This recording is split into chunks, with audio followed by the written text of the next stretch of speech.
بسم الله الرحمن الرحیم.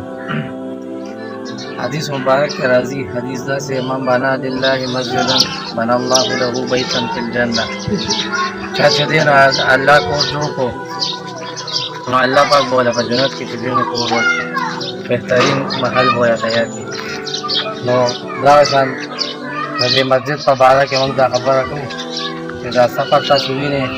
چې موږ د درو کارونه چې دي دلته منځونه کوو او د محلې والا چې دی نو ماشاءالله تعاون وکړو سناسه دونه همت وکړو چې دا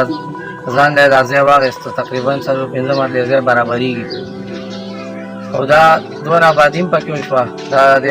محلې په تعاون باندې او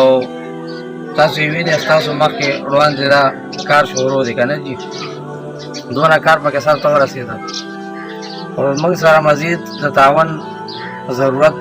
تاسو ته دی تاسو په خدمت کې دا فیل کوو چې موږ تاسو چې دی سره تعاون وکړئ په دې کې او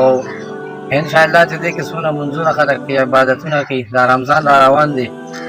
نو الله رب العزت به تاسو ته چې دی نو اجر او ثواب درکړي دې کې هر کال چې دی نو زه په خپله ختم کوم په رمضان المبارک کې نو الله خپل دربار کې قبول کړي لیکن دا 3 کاله موږ دې کې ختم وکړو نو دې ختمونو ثوابونه هم تاسو ته انشاءالله ملاویږي او دا مسجد نه پته چې دا سټیشن کورونه کې 400 کې دی او محله یوسف خان کلی ورته وایي او سیکټر 8 کې راځي دي مسلم آباد سیکټر 8 کې دا راځي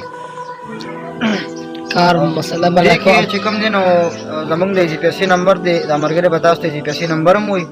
او خیر که تاسو د لشل پورې تعاون هغه وس نه کیږي نو دونه خو کولی شي دا ویډیو د الله د رضا شیر کې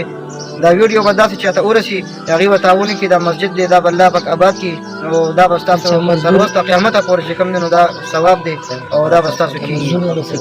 او دې کې که د خښ تېره چا وس کېږي یا د شګې د سیمټو کېږي د یو مزدور د